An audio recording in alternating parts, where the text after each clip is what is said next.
All right. Welcome to this special episode of Real Estate Fight Club. This is a series called What Would You Do? Where we talk about professional standards committee cases and code of ethics violations. Here with me today is the Rachael Real from Rachael Real Estate in Chicago. Hey, Rachael. Good morning, Jen. How are you? I'm good. I'm excited to talk about this. All right. So today we're going to talk a little bit about Article 12 and how it relates to the truthful advertising. You should be honest and truthful in your real estate communications and present a true picture and advertise. Oh So we're my going to talk a God. little. I know, right? I feel like we beat this with like a dead horse. So we're going to talk a little bit about how this relates to what we see everywhere as these coming soon listings. So as you know, NAR took a stance on this a while back and used the MLS that I happen to be a part of as kind of their model in how they developed their national perspective and national rules on this. Okay. So we'll post some of that to the vault too, along with the case.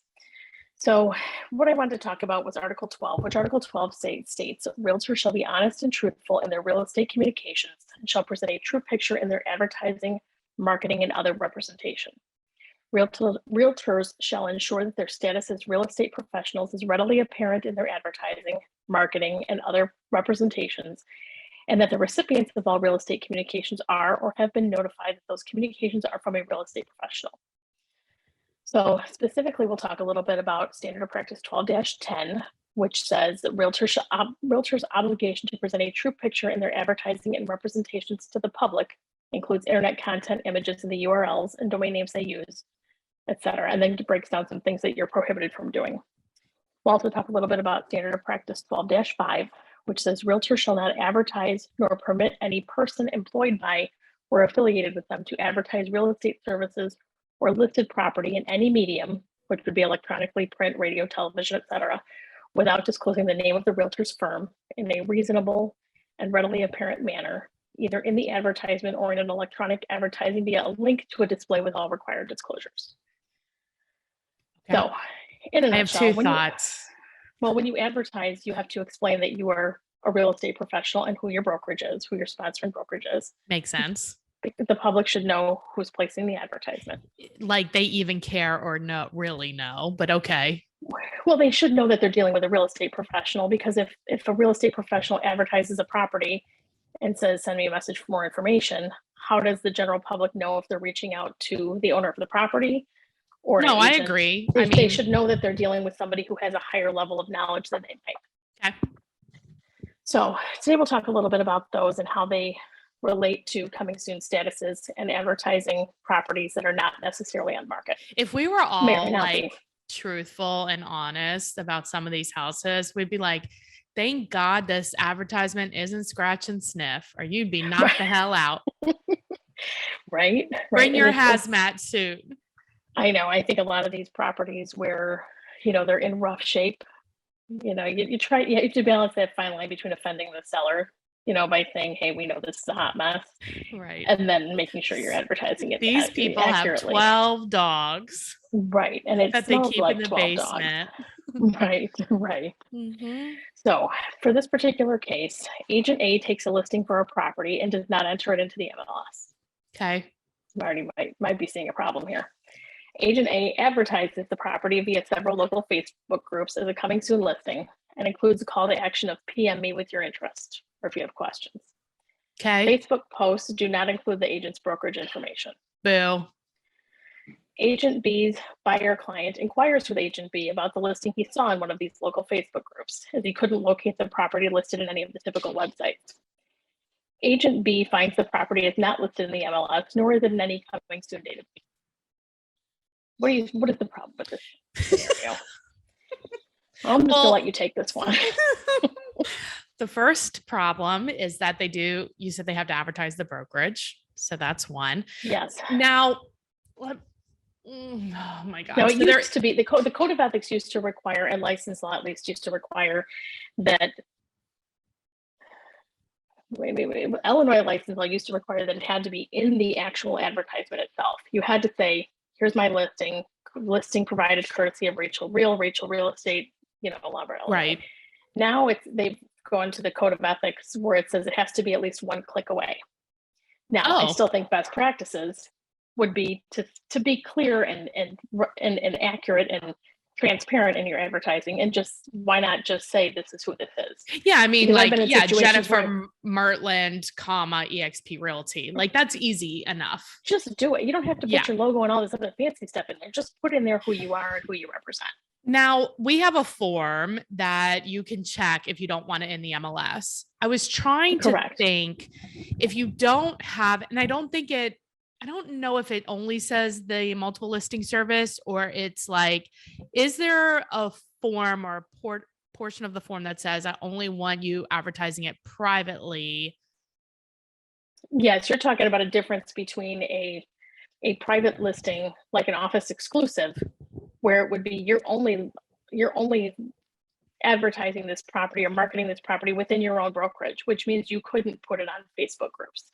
You couldn't do any of those things because it would have to be within your own brokerage only. Right. And this is public facing. And I think This is that's the public facing. problem, is that it's public facing, because I don't know of any part of the contract that would say, I only want you to advertise it, but I don't want you to advertise it. I mean, that's like what's happening. I only want to sell it if you represent both sides. Well, ding, ding, ding. So I think you see a lot of this happening with agents who are trying to double end or do a dual agency transaction. Mm-hmm. So they're using this window of opportunity to advertise a listing, include a call to action that says PM me with your questions or comments, or if you have interest or you want to see it, before it goes into the MLS.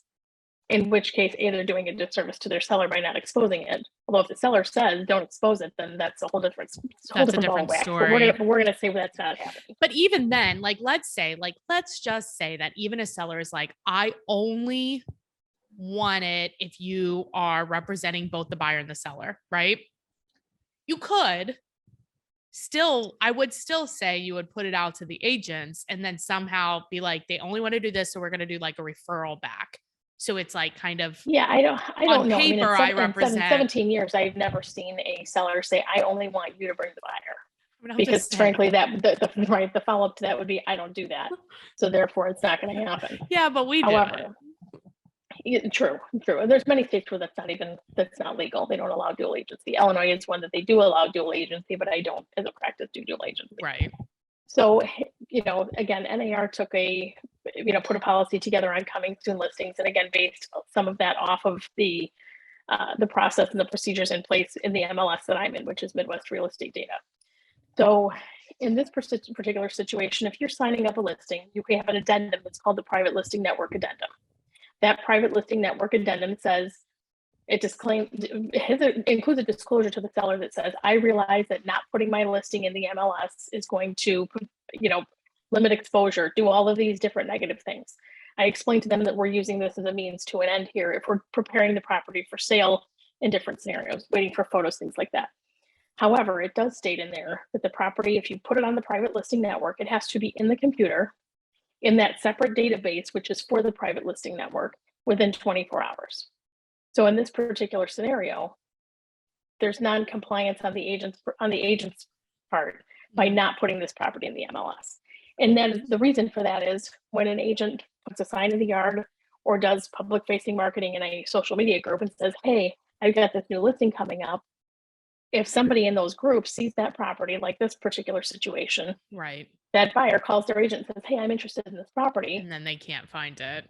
I should be able to go find that property. I think you're either one or the other. And it seems like this person's in violation because they're trying to be both. You're either we don't have private listing network. We don't have all that, but you're either, as the seller, you're either allowing the seller's either allowing you to put it out there publicly in its entirety, which means putting it on the MLS, putting it on these Facebook groups, whatever, or they're saying we want it not out there at all. We want you to try to sell it. In which case that would be an office exclusive, which is a whole different ball of wax. It is. So this seems like there's a gray area. It feels like they're in violation. Well, and this is a situation too, where again, every state's going to have their own rules as far as license law is concerned, their own MLS, guidelines and rules as far as how their private listing network works, how their coming soons work. In this particular situation, it needs to be on the MLS within 24 hours or else that agent is in violation. Yeah. So in this case, the agent is in violation, Boo. right? So, you know, you look at that as a violation of Article 12 because you are marketing a property that you're not really sure what you're marketing because at this point it's not in the MLS. So we're a little unclear as far as that goes. You're also looking at Article 3, which states realtors shall cooperate with other brokers, except when cooperation is not in the client's best interest. The obligation to cooperate does not include the obligation to share commissions, fees, or to otherwise compensate another broker. So standard of practice 3-8. So you could cooperate even if the seller didn't want to pay the fees, you could cooperate and just say there's no there's compensation. No compensation, right. Standard of practice 3-8 says realtor shall not misrepresent the availability of access to show or inspect a listed property. So my argument would be here too that that agent may obviously be in violation of standard of practice 3-8. Maybe not. Because if you're publishing it, you're saying, hey, this is available. Now, if I call and try to make an appointment, they say, well, it's not available. Well, wait a minute. Yeah, but that's available or is it not available? Didn't happen like in the case that you gave us, though. Well, we don't know because we haven't called to find. Right, we don't know what happened there. The agent, obviously, agent B then is going to have to reach out to that listing agent and say, hey, I'm finding this property. Now, if the agent said, hey, can I show your property? And that listing agent says no. Well, then wait a minute. Right now, like it's either available or not available, and that's the thing, right? And you, as the agent, have to discuss the pros and cons with the client, and it has to be based on what is best for them and their needs, and absolutely, and all this stuff. Yeah, absolutely. Well, let's talk about it. And looking at that advertisement as a whole. That advertisement says, "Here's this new listing. PM me with your if you want to see it." Process of elimination says that's probably being treated as an available listing. So in theory, we should all be able to look at it. I agree with you. Therefore, it should be in the private network. I agree. Well, since we're talking about marketing, I want to tell you about our number one marketing tool right now that we're using is Pipeline Pro Tools. So what it is it's like a marketing search engine. If you go to pipelineprotools.com/fight club, sign up for a demo. In the demo, they will show you how many advertisements you need to do in order to get the deals, a number of deals that you're looking for. And if you do the demo, they will give you the playbook that I'm using for free for Facebook and Craigslist. And again, that's pipelineprotools.com/fight club. The other one is lead generation. We all know we should be posting on social media like this person did, and but with the appropriate disclosures and only publishing properties that are actually available. But social media is a good way to get business. And Monica, yes, and Monica started a company called Ghost Poster. So what she does is every day, Monday through Friday, she will send you something to post, and all you have to do is copy and paste it. So Ghost Poster is spelled GHOSTPOSTR, no E.com. Go sign up. It's free. Start your social media game, baby. Well, yes. Rachel, any final thoughts on this? So I'm going to just recap with some best practices.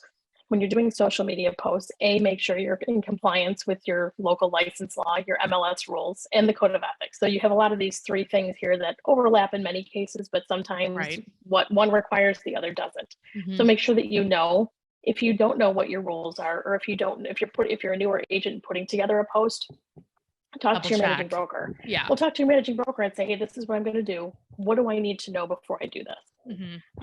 If best practices or if your license law doesn't require immediate disclosure in the post itself and it requires one click away, make for certain that when you do that one click that you're going to the right place. Right. We shouldn't have to hunt for it. You shouldn't have to look at the bottom of a page. It should be on your profile. So if you go to my social media profile, it says Rachael Real, designated managing broker, realtor.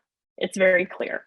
However, in all of my correspondence and even in group conversations about real estate, I'll sign off with Rachael Real, designated managing broker, realtor. Right. So then at least if we're having a conversation with someone back and forth in a group, they know that I'm coming to them with information as a realtor. Right. So not a random. there was a conversation that was going on in a group the other day, and I chimed in with something, and it was a question about the realtor board, or what would the realtor board think of X, Y, and Z situation. So the person who posted that, I thought, oh, okay, well, maybe this person, I can explain this a little bit. So I clicked on the person's name, no disclosure of any of anything whatsoever. So I just kind of commented back as a member of the, not a member of the board, but a volunteer on professional standards. Here's how they would look at this. And the response back was, thank you. I am also a realtor. Oh, well, there was no disclosure anyway. So how do I know that you're a realtor? That's the other thing. Like if you're going to have a social presence, like yes, you are a real estate agent, like make it like show that you're an agent. Why are you hiding? Why are you being a secret agent? Don't be. And if you're going to engage in a conversation around real estate, say that you're a real estate agent, then make sure that when somebody clicks on you to see who you are and who are you talking to, make sure that that's disclosed. So stupid. And if you can give me one good reason why you don't disclose that you're a real estate agent, I'll send you some swag. Right? Especially when you're engaging in that kind of conversation, whether it's about a listing, whether it's about property tax questions. Hell, if people ask questions in the local groups, hey, we all got our property tax bills. What do we do about this now? Here's what you do with it. If you have any questions, let me know. Rachael Real, designated managing broker. Right, realtor. At least the information that's being posted and shared back with you is coming from someone who might have some additional training, education. It's a big assumption experience there. Right. Right. Another topic for another day. Well, Rachael, if people want to get a hold of you or they have a referral for you in Chicago, what is the best way? The best way to reach me is by cell phone at 630-542-8688. Text is usually best just because those call filters screen out just about everything. So text me, it goes right to voicemail, or my voicemails go right to text also. So if you leave a message, you get me anyway. Or you can visit me on Facebook or social at rachelrealestate.com. Awesome. Thank you, Rachael. No problem. Thanks, Jen. If you like this content, don't forget to hit the like and subscribe button so you won't miss a thing.